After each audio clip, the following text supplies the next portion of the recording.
sa latest weather satellite image, 4 na weather system ang kasalukuyang nakakapekto sa ating bansa. Una na po rito itong low pressure area na matatagpuan sa may kanlurang bahagi ng ating bansa.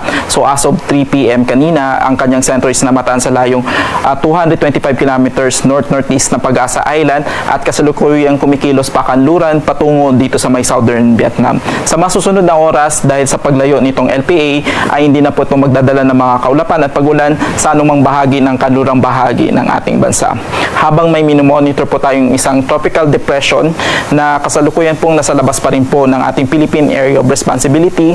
So as of 3 p.m. kanina, ang kanyang sentro is namataan sa layong 1,370 kilometers east of northeastern Mindanao na may maximum sustained winds na 55 kilometers per hour at gustiness na umaabot ng 70 kilometers per hour. Kasalukuyan po itong kumikilos west-northwest sa bilis na 15 kilometers per hour. Sa ngayon, within the next 24 hours, hindi po ito magdadala ng kaulapan or pag-ulan sa anumang bahagi po ng eastern part ng Visayas at Mindanao.